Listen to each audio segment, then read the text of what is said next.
Hello and welcome to 70 Years, 70 Muppets, More Muppets Please, a Muppet fan podcast presented by toughpicks.com.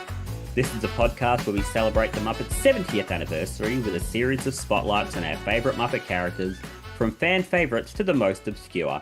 I am this week's host, Jared Fairclough, and the Muppet of the Week is Summer Penguin, designed by Tom Warburton and performed by Jessica DeCicco, making her world debut in 2018's Muppet Babies reboot. My guest today is currently holding a Summer Penguin toy and is an Emmy Award. And now he's cuddling it. Beautiful. My guest today is an Emmy Award-winning voice actor, writer, producer, and director and is pointing to his Emmy now. Again, this is all just visually for me because no one will see this. Fair enough. Who has worked on the Looney Tunes show and Gravity Falls and directed the 2022 animated Night at the Museum film. He also directed the highly underrated Legend of the Three Caballeros, something I cannot recommend people watch enough. But we know and love him here on Tough Pigs, most for his hard work producing, writing, and acting on the 2018 Muppet Babies series. Please welcome my pal, your pal, and Baby Kermit's pal, Matt Tanner. Hi, Matt. Hello, how are you? I am well. Welcome back to Tough Pigs. It's been a while since we've had you. I know, I miss you. We miss you, but that's why we have you here. Well, good. I'm happy to be here. What I'm really enjoying, again, this is purely for just for me because people won't see this. But behind you, we have a baby Kermit puppet.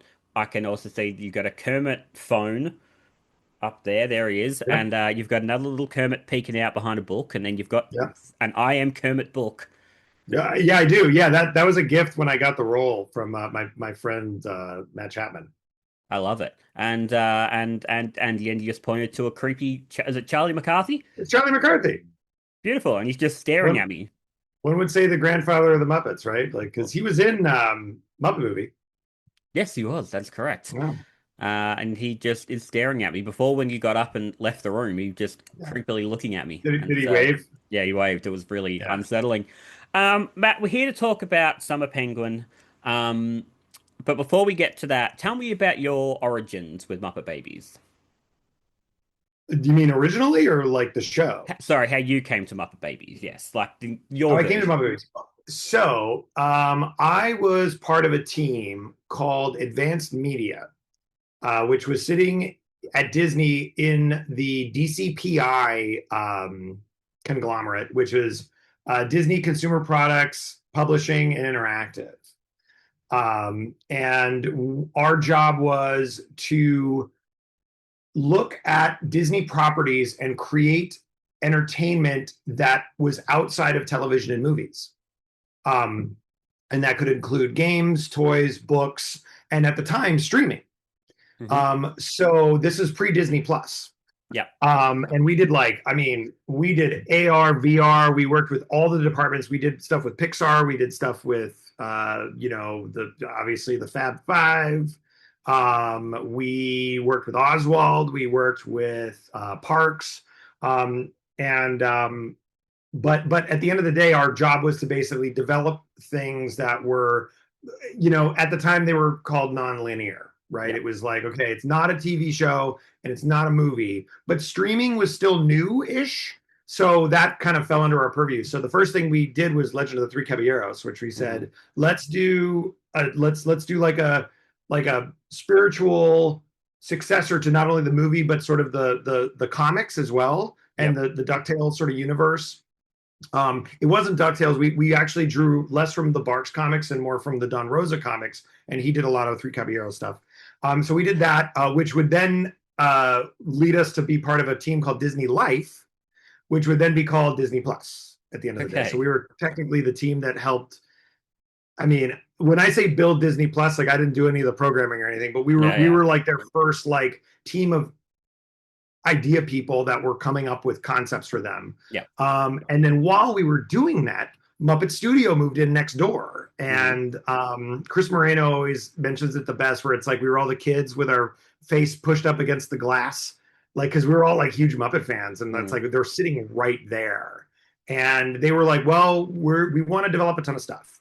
And they were trying to get the Muppets. I think the second Muppet movie, the second, not the Jason Segel 2011, but Muppets Most Wanted, Yeah. had had come and gone, and they were kind of trying to figure out what's next. And the initial concept was for them was YouTube Yep. and getting the Muppets more in like sort of a daily dose of Muppets kind of thing. And so I think they did like Muppet Thought of the Day Yep. and Muppet Thought of or the Muppet week. Thought of the Yeah. Week, Yeah. yeah, and things like that. And they did all these kind of like fun interviews and stuff. But as we were sort of putting all this together, we realized that there was a big hole in preschool for particularly the Muppets, because obviously there's Sesame Street, right? But Kermit used to be, when I was a kid, Kermit was on Sesame Street in the 80s. Yeah. And then come the 90s, unfortunately, Jim passed, and uh, things got kind of segmented, I'll just say. And Kermit sort of, he didn't leave, but let's just say we saw a lot less of him as Yeah. time went on. And Elmo started kind of making a much bigger splash. Obviously you had Big Bird and Cookie Monster, Bert and Ernie, and the rest of the gang. But like, as far as like a figurehead of Sesame Street, Elmo kind of took the mantle.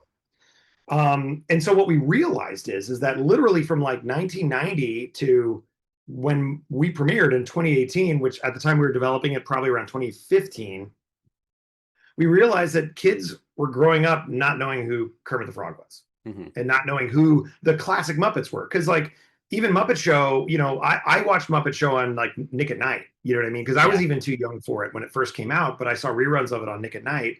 But I had Muppet Babies, right? That was when I had Sesame Street, but then I had Muppet Babies, and so my concept was, and I pitched this to the team, was like, let's get Kermit back into preschool and let's use Muppet Babies. And so I went up to the Muppet Studios and I was like, I didn't knock, we were all in cubicles, but I was like, hello, do we own Muppet Babies? And they went, yeah, why? And I'm like, I have a concept. And so I got my whole team, and I got to give my whole team a lot of credit. Like Joe Sitka rallied behind it, Mark Baldo, Sam Del Pilar, Chris Painter, Chris Moreno, who I mentioned. Did I say Mark Baldo? Yep. And Kyle Laughlin, who was our fearless leader. He was running Interactive at the time. Basically said, all right, do something. And so I had a great relationship with a company out of Australia called Liquid Animation, and now they are called Sponge Games, and they make video games. Fun fact, I'm making a video game with them right now. Oh, exciting. Which you'll be hearing about this week. So this is a little exclusive for you. Beautiful. So basically, we had just done a VR concept with them, VR AR concept with them, and they were like, well, what's next? And so I showed them, Muppet Babies, and I said, what if we could actually just make them look like puppets? And so we put together this little 1-minute test, and I did all the voices in it because we're just like, this is just internal, right? And it was Kermit, like baby Kermit coming in and going, hi, everybody, welcome to Muppet Playroom, yay! And then we pull the camera out, and then you realize, oh, wow, they have feet, and they're running around. And then we had them blast off, and then we literally said, let's play X-Wing Fighter, and they're all running around like little kids, like going, with lasers. And then they just blasted off into Star Wars. And we just like cut them into the Death Star run and like blew up the Death Star with Kermit, Piggy, and Fozzie. And and so that was it. And then basically we showed it at an all hands. We got a standing ovation. Consumer Products was like, we're in. Obviously, Muppet Studios was already in. Interactive was in. And then we got a call from Disney Junior, and they said, don't, because at the time, like again, Disney Plus wasn't quite a thing yet. Yeah. But we thought, well, if it's not going to go on Disney Plus, it could go on Amazon or Apple, or we didn't know. Yeah. But Disney Junior called, and they're like, we want it. And so we went, great. And the rest is history, I guess. Yeah, absolutely. That was a long-winded version of the story. But I loved it. But I hope it was informative. It's informative, but do you know what? This is the place to tell that story in such detail. This is a place to do it, Matt. So awesome. You've picked a good spot. Well, let's talk Summer Penguin, the penguin of the hour. Do you know? I'd love to admit. I'm sorry. I'd love to say this isn't true, but it took me till last night that I realized why her name is Summer Penguin.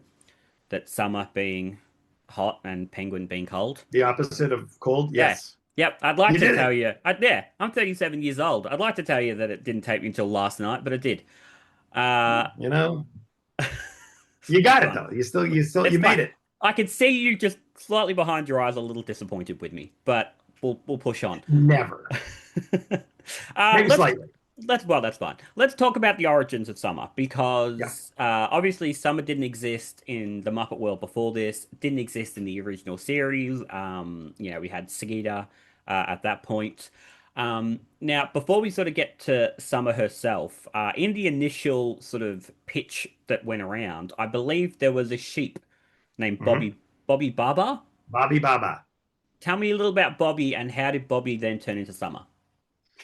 So, okay. Again, like some of this I might mangle a little bit, but I'm That's all right. pretty good Yep. with the story here because, at this point, we had just sold Muppet Babies, right? Now, I was still working on Three Caballeros. I was still having to deliver that show, and Tom Warburton came in Hmm. um, as showrunner, and I'm sure he says hello. We're still very good friends, and I really would love to work with him again. Muppet or no, I would still Hmm. love to work with him. And so he came in, and he took our initial concept of like it's the Muppet Babies. They look like puppets, but they're not. And then we also wanted to get out of the nursery. The whole concept was like let's go outside, which is why we spent a lot of time in the backyard. Yeah. Because we're just like we need to like open up the world a little bit. But as we were kind of figuring out who our core cast was, here was the issue. We had a Muppet budget. And this Yes. is something not a lot of people know because these rigs were so complex, not just because of the fur and the feathers and everything, but because we gave them jiggle tech, which is basically it's a secondary animation simulation, which is a lot more common nowadays. But at the time, it was still pretty new, especially for television, where fabric and any extremity we could dial the flop of it to make them feel more like puppets. Yeah. So we would animate them, but they had to feel more like puppets. Um, so they only we only had a budget for 6 Muppets in season 1. And we're like, okay, well, in the original Muppet Babies, there's like 11, right? Hmm. Like there's Bunsen and Beaker and Skeeter and Scooter and Rolf and even Janice was in it, at one point. And we knew we needed another, woman character in the show to and Janice was thrown into the mix, but Janice is part of Electric Mayhem, and Yeah. like we kind of felt like, well, if we're gonna bring in Janice by herself, it doesn't really, and then we started kind of going through like everything, and we had Jill the Frog, but we're like, we're gonna do 2 Frog. Like she eventually made it into the show. Yeah. And then there's like super obscure characters like Tem and Ella, and like, Mm. there's other, rats, but we're like, we're not gonna do another rat before we introduce Rizzo. So it sort of created a problem of like, well, we have to make a new Muppet. Yeah.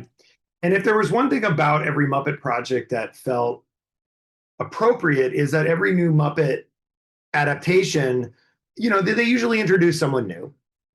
Even if you look at just like, the Jim Henson Hour Mm. versus Muppets Tonight versus the Jason Segel Muppet movie to the ABC show, like, some, and in the ABC show, they kind of pulled some out of obscurity and made them new. Yeah. But so that was our task. And so, we did a little bit of tinkering and basically Bobby Baba wasn't necessarily final.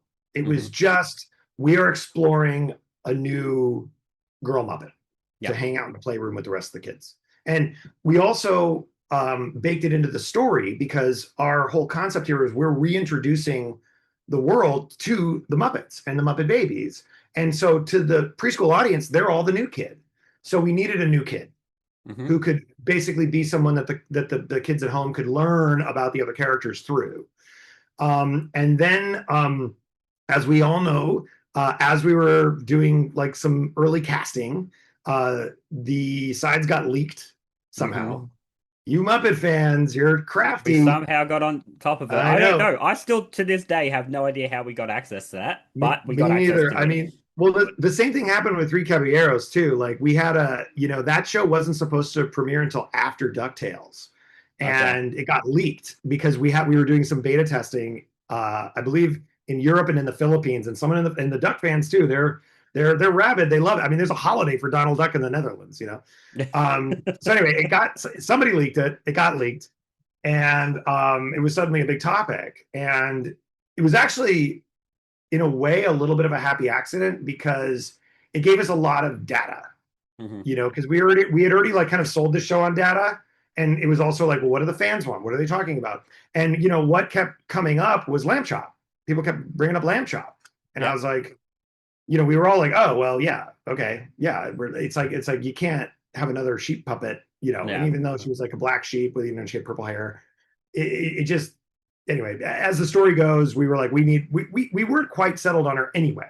Yeah. And then basically that turned the gas up of like, all right, now we actually need to figure this out. Meanwhile, I was sort of in the periphery. Like I presented some animals and like I said, what if it's a monster? And it's like, well, we have an animal who kind of functions as a monster, and it's like, well, we have this, we have that, we have this, we have that. So at the end of the day, as the story goes, Tom Warburton and Chris Moreno basically locked themselves in a room and just did like a scatter shot of like, I want to say 100 different Mm. Muppets, right? And then they boiled it down, and one of them was this summer penguin, and I believe Tom did the initial drawing of it. It was like a little Yes. lollipop. It was basically this. It was basically summer penguin. It was like a little lollipop head with a top knot ponytail and like a little I dress. I will say on Summer's Muppet Wiki page, there's actually a photo of that initial sketch. There you go. Yeah. But we were still like, well, let's submit a bunch, and then as soon as we brought those drawings to Disney Junior, I want to say it was Nancy Cantor who was running Disney Junior at the time. She went that one, and she pointed Hmm. at Summer Penguin, said that's the one, which was hilarious because then um, the Muppet Studio folks told us a story about how whenever Jim Henson needed a punchline or a gag or something that just to like end a bit or like to just like add a little flavor, his comment was always throw some penguins at it Yep. or put a penguin in it. And that's why if you notice in the Muppets, there's always those penguins all over the place. And so then it became this sort of funny joke with ourselves where it's like that's who she eventually grows up to be is one of those because they're like, well, why isn't she in the Muppet Show? It's like she is. Yeah, She's she's one of there. the penguins. It's like she's a baby penguin, so she's got all the fluff, but then she's going to grow up and look like a regular penguin. Anyway, but we just thought that was cool, and that was pretty much the origin. And then as we were doing auditions, I'd had a long good history with Jessica DeChico already, and so did Hmm. Tom. And she came in and knocked it out of the park. Well, I was going to ask, so what did she bring to the role that maybe some other people auditioning didn't? I'm sure they all did a great job, but what did Jessica have that just is what you made you go, it's her? Well, there's something about being a Muppet that Hmm. I've learned. And if you watch even now the Muppets, there's a lot to their personalities that don't exist in the dialogue. Hmm.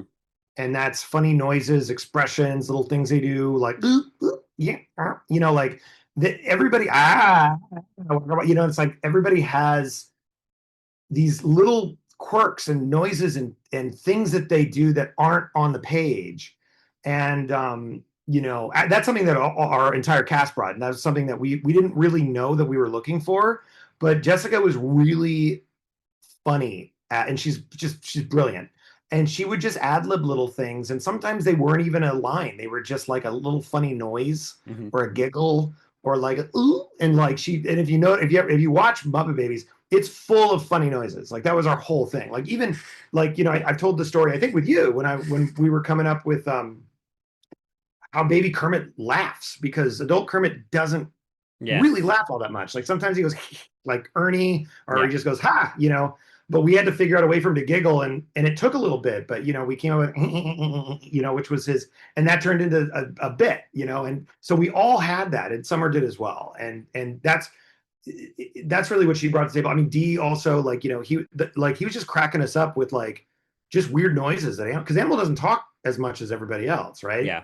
So a lot of his emotion, it comes out of his guttural sounds. Um, so that's another very long version of she made some really funny noises that we thought were adorable. And she got the job and she was wonderful Yeah. doing it.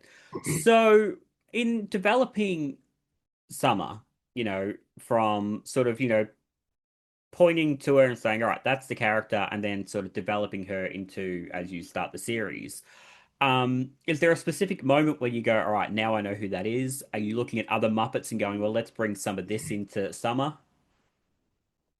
Yeah, I mean, it's funny because even though you're familiar with even the other Muppets, like,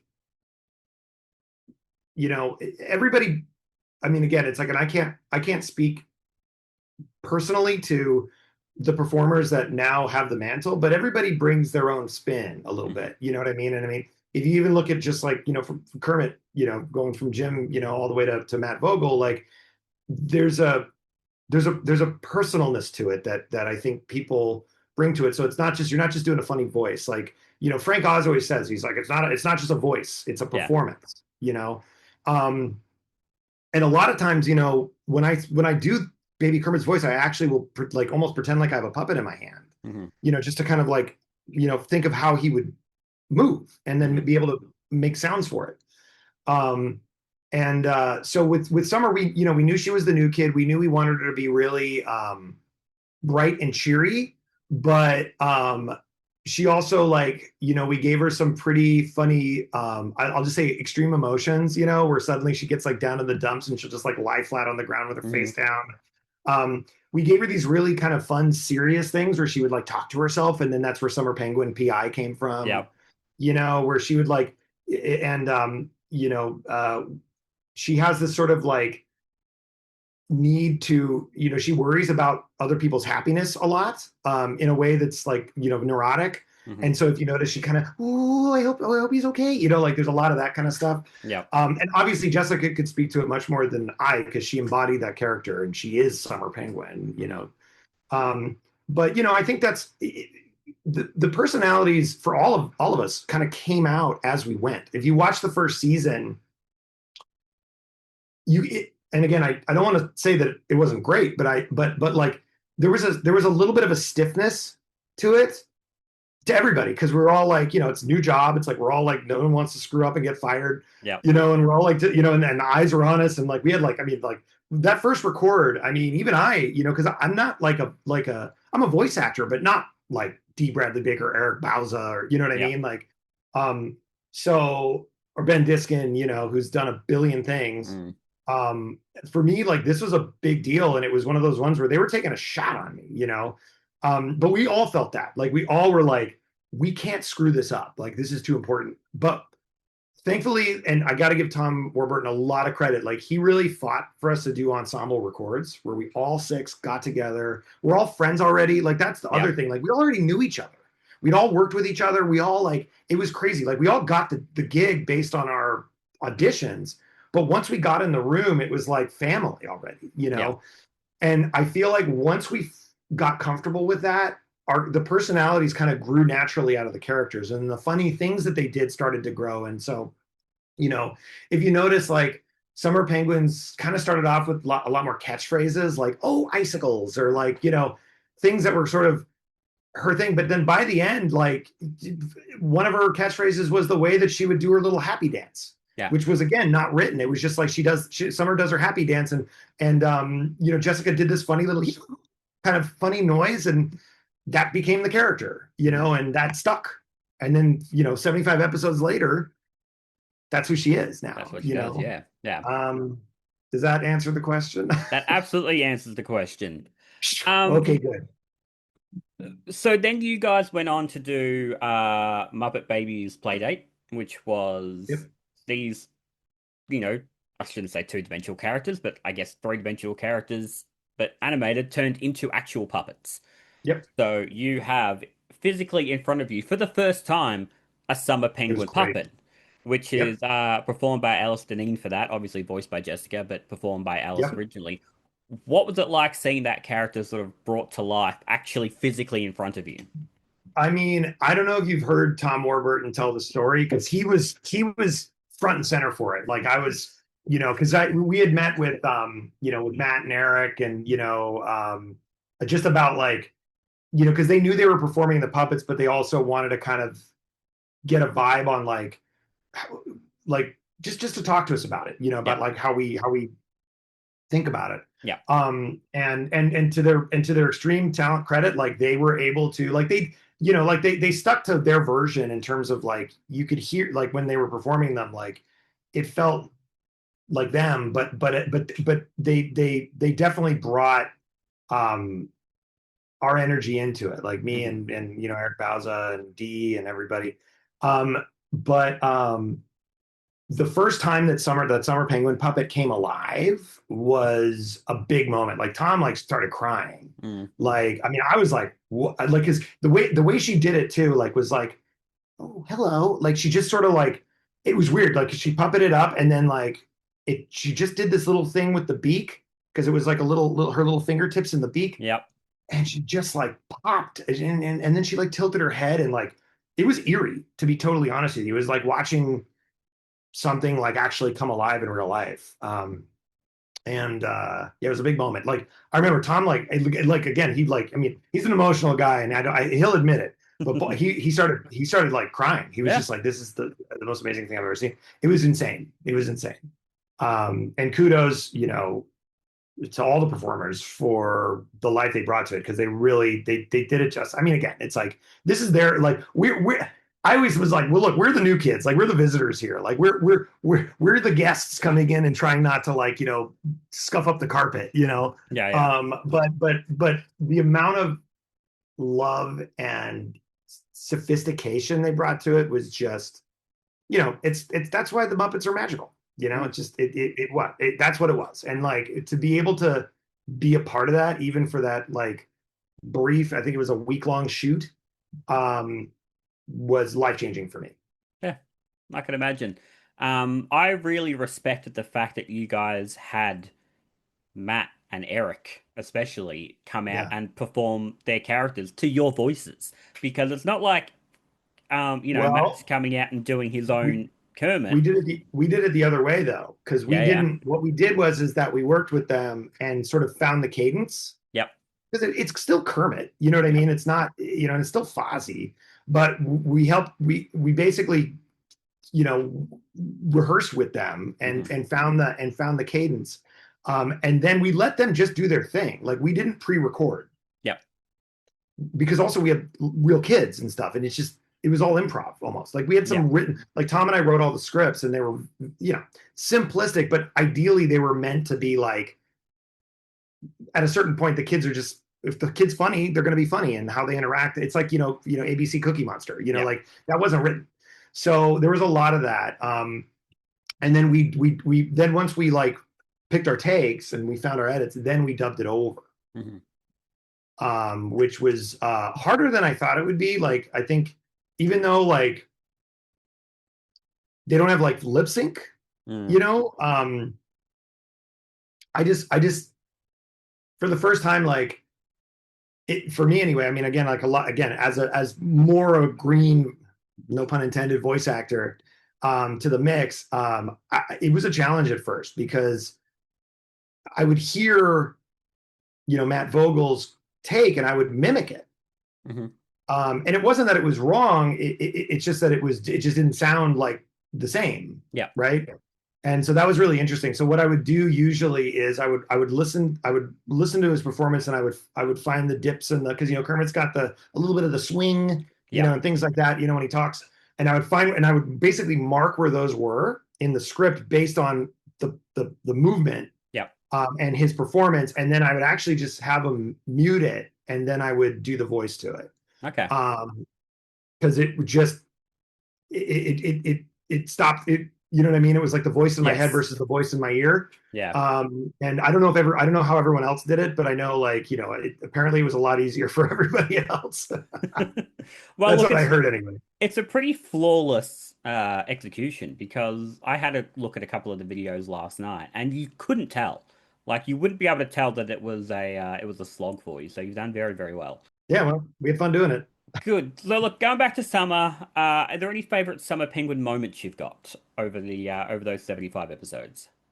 I mean, I always liked I always liked Summer Penguin PI, Yeah, just I because agree. like it was fun. And it gave her the most like she got to do her like detective voiceover, Mm. and she got to like be kind of saucy. Um, and man, there's a bunch. I mean, oh, I'm gonna cry when I talk about this, but oh God, I'm forgetting the name of the episode. Animal Kong. Yep. When Animal like becomes like Animal Kong, and because he's angry and he's throwing a tantrum, and then Summer like basically allows him to like pick her up like King Kong, but then she starts like singing to him in his Mm. hand. Oh my God. Like that, I still, when I think about it, I go, Yeah. oh God, I get Yeah. verklempt. That was one of Um, the clips I watched last night. It's beautiful. yeah, beautiful. I mean, that was one of the most beautiful moments of the show, I Yeah. think. Yeah. And that's all Summer. Yep. It's all Summer and it's all Jessica. Um, Yeah. so look, obviously Summer exists in this world. You said before, well, maybe she could grow up to be one of those penguins getting thrown around. Yeah. But if we were to specifically have Summer Penguin, like a Muppet Penguin but purple, in the troupe now as an adult, what do you see her role being? What do you think she'd be doing? Oh, well, she's the magician, right? Yeah.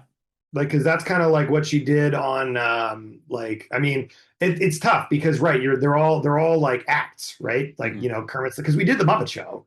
Yeah. Um, and, it's like, Chef does the cooking show, Gonzo does the stunts, Fozzie does the stand-up. So, I mean, I'd say she's probably in the magician category because there isn't really Yep. one of those in particular. Hmm. So that's my short answer, Hmm. if I All can right. just say that. But I Yep. don't know. I mean, I feel like she'd also, I think she'd also be. Uh, it's funny. She plays a good non like straight man character as well. Like Yes. where Yeah. you assume that she's going to be like the less weird one, Hmm. but then she ends up doing weirder things. So I think that would end up being a little bit of a trope that she would Yep. fall into, where she unexpectedly becomes crazier than the crazy person.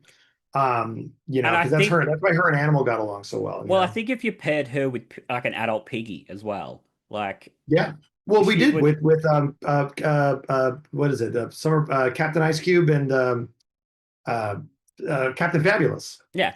They But were I great. They were the dynamic duo. dynamic duo. But I think as adults, like, yeah, I think Piggy, because Piggy's obviously crazy and a diva. I think Summer could out crazy Piggy just that little bit. Oh yeah. I mean, like I feel like Piggy would get upset about something, and then Summer would enact revenge. Yeah. Like, but Yeah. in the nicest way possible. Yeah. All right. Well, I'm Like, looking it's forward like to, you ever see Amelie, where she yeah. like tortures the guy by like changing up the toothpaste with the foot paste and cutting one of his. I feel like that's like a Summer version of that. Like she wouldn't Yeah. actually like be violent or aggressive. Like his Piggy will karate chop you, but I Yeah. feel like Summer would do like the more psychological torture. Great. I'm slightly terrified of Summer Penguin now. Yeah. Just a little bit. What do Um you mean? Look, Sorry, I was puppeteering with the doll at the yes. time. For those of you who are listening. Yeah, I'm really enjoying all the physicality of this entire Zoom, but it's just for us, so that's all right. That's Um, okay. Look, we're some years out of Muppet Babies now. It was 2022 that it finished, I believe. I think it Yeah, finished yeah, you're airing. right. Yeah, yeah, So, yeah. 2018 to yeah, you're so right. we're Yep. 4 years We did out about it was now. about 5 years of like production. So about 4 years of airing. Yeah. Yeah. So yeah, sort of 4 years out now. Looking back on it, what do you miss? What do you miss about Muppet Babies? I miss making it. Hmm. I mean, I miss the crew. I miss, working with my friends. I miss the voice sessions. I miss, being able to like hang out with the Muppet gang, like um yeah, it's tough, man, because it's funny because we always run into each other, and it's even funny because like, in a way it kind of got me more into working with the Henson group, like Yep. done some development work with Lisa and John, who does Fraggle Rock, and he Yes, just got a big promotion, big he fancy did. promotion. Like he's a friend. Like, we text and talk, and we try to hang out whenever he's around. Um and it's nice. And I talk to Eric a lot, Eric Jacobson still. So it just, but now it's sort of like every now and again, it's like a check-in kind of thing versus like, oh, we're working together. Yeah. And I miss that. Like I still run into, Bill. in Burbank sometimes, and Yeah. I'm like, hey, I go, son of a bitch. I do my Rolf to him, and he does Rolf back because we were both Rolf, right? Yeah. Like so. And so we're voices to each other, and we're just like, hey, how you doing? So I would go, son of a bitch, and he goes, son of a bitch, and everyone around us is like, what the fuck is going on? All right, I didn't mean to swear, but That's okay. I'll bleep I just don't know. that bit. Yeah. Um, do you envision a world where we, with whatever you may be able to say, do you envision a world where we may see the Muppet Babies again? I mean, yeah, there's always a possibility. I mean, I can't speak to my personal involvement with Muppet Babies. Hmm. But I can say, like I'll just say like, I'm still having conversations, with Disney and with some of the Muppet folk and, so I'll just say like, I'll tell you this, the chances are better now than they were before I met the Muppet Studio Yeah, people. yeah. Much better. Much better. But you gotta like, again, it's a, Disney's, a big company with lots of people, and the Muppets as a studio are doing their thing. They just did the Muppets, the Rock and Roller Coaster Yep. attraction, which looks awesome. Hmm. I love that they actually like motion captured Scooter too. I Yeah, thought that me was too. rad. But yeah, so it's like they're around, they're always around, and they're always kind of, there's always something going on. And that they just did the Muppet Show, anniversary Yep. special with Seth Rogen, which from what I hear did great. Hmm. And actually really was kind of cool, like seeing the Muppet Show again, because we've seen like iterations of it, like with Muppets Tonight or, things like that, where it's like they're putting on a show, but they're not putting on specifically the The Muppet Muppet Show, Show. yeah. Yeah. Um, And one thing I do appreciate though is I'm meeting because my kid, so I have two kids, and one was born right when I started Muppet Babies, and one was born right when I finished. So that was a 5 year gap. Yep. And my older got to be part of it all, and my younger discovered it after. But what's really interesting is now the kids my daughter's age knows the Muppets really well because of Muppet Babies. Like, Yep. so I did a book, uh, a book reading for my kids' school with Baby Kermit, Hmm. and the room was packed, and it was all these kids that were just like, oh, I grew up on this. Like, Mm. but they're like, they're not adults, Yeah. because this was just a few years ago. But it was really interesting that they all knew all the characters, and they knew the bits, and they knew the punchlines, and they knew like the songs. And like, so I felt really good about that, and now I'm like, well, they're still fans. So, we still got to make stuff for them too, right? Yep. I So, love it. I'd like to do that. I'd like to kind of grow up with them if I Yep. can. And I'm looking And forward to that's seeing all what I'm going to say about it. that's all you're allowed to say. That's fair. Matt, what have you got going on? What can you tell us? I believe you said you're directing another of a I Wimpy am. Kid. We got Diary of a Wimpy Kid, based on The Getaway. Hmm. It's another holiday film, coming out this Christmas. And the story, if you've read the book, is about how Susan, Greg's mom, wants to make the holiday special, so she decides to take them all on a vacation to a tropical island, to mix it up, and but Greg doesn't want to go, and he just wants to be by himself, and he's embarrassed by his family, and then it turns into this kind of like wacky, fun, ridiculous trip, and it's gorgeous. Like, we just actually, fun fact. So the last Wimpy Kid I just did, Last Straw, we won a Teddy, which is a movie guide award Hmm. for it in January. We just got nominated for 3 Leos, and we're submitting for Emmys. So, hopefully that goes well. But so far, people seem to like it. And then this one comes out. The next one, the Getaway, Christmas Getaway, comes out this Christmas. So check it out on Disney Plus. Check it out. And yeah, so I can Okay. talk about that. And the other thing I can talk about is Hmm. I actually made a video game, Yes. and the prologue, or the part one of it, comes out this month. And I'm Hmm. gonna and you're getting the exclusive, but I'm basically gonna announce it, like, if not today, tomorrow. Well, I mean, I will tell you now, this comes out, this will have come out after your Perfect. announcement. So anything you can tell us now, because people already know about it. I don't know about it. Yeah, it's a so basically it's a cartoon. It's called Super Free Play. Hmm. It's a cartoon that I developed as if um, it was basically a love letter to video games. Hmm. But the concept is these little super kids that end up in this sort of video game universe, right? Where it's not actually a video game. It's just a video game where like it's basically like Mario doesn't know he's in a video game, right? Yep. Sonic doesn't know he's in a video game. Just those rules apply to them. So like much like Superman arrives on Earth and has superpowers, they arrive in this planet cluster called the multi-world, Hmm. and they have video game powers. And when they eat stuff, they transform. Hmm. And so they become heroes and they save the day. And then the show was about, well, now what? Hmm. Like, what do we do? Like, we beat the game, we're heroes. Like, now we just have to be normal, I guess. And it was all that, it was them struggling to be normal. Hmm. Um, and what's hilarious about it is that the cartoon itself was always about this video game that doesn't exist. Like, they kept on bringing it up as, like, remember when we did this and that and the other thing? And while we were developing it, I ended up partnering with an animation studio. Um, we kind of looked at what we were going to do with it, and they said, we were like, do we do a series or?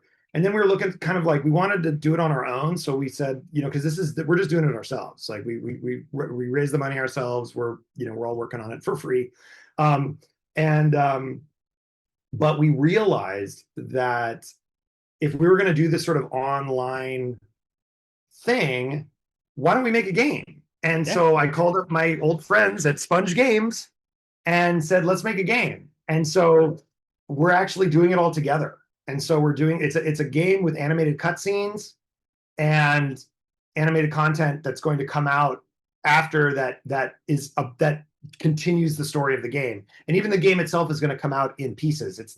We're not just doing like a drop. Like basically we're creating it one kind of chapter at a time. Yep. And the first chapter, or as we like to call it, the prologue, drops this month in June. I love it. That's exciting. Yeah. Well, Matt, if people want to keep up with this and keep up with you, where can they find you?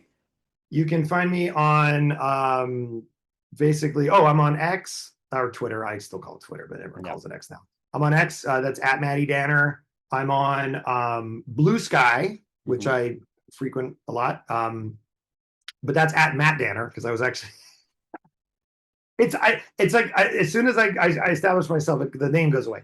And then I'm on Reddit as at Matty Danner. Beautiful. Yeah.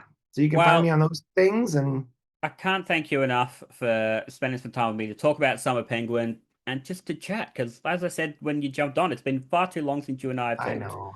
I was really happy to hear from you. I was like, oh, that's awesome. But, I was very excited when when we had the rundown of people. I was like, well, I'm definitely now. I've known I was doing this since January, and I had on my list. I was like, well, I'm immediately getting onto Matt because any excuse to chat to him. Yeah. And by the way, if this is an ongoing thing, let me know. And obviously, like I can get you in touch with anybody from the show. So beautiful, excellent. Yeah. Well, thanks again. Thank you, man. I love you. I'm glad you're doing great. And my love to all the Tough Pigs people and all the Muppet fans out there. Keep believing. Keep pretending. And I guess we'll see you soon. 70 Years, 70 Muppets, More Muppets Please is a Muppet fan podcast presented by ToughPigs.com. Hosted by a myriad of people and edited by them as well. Produced by Joe Hennis. The Muppets 70 logo is used with permission by the Muppet Studio, with thanks to Danny Iglesias, Frank Reifschneider, and Lee Slaughter. Don't forget to follow ToughPigs.com on all social media platforms, and you can support us by heading to patreon.com/toughpigs or by buying merchandise at tpublic.com/toughpigs.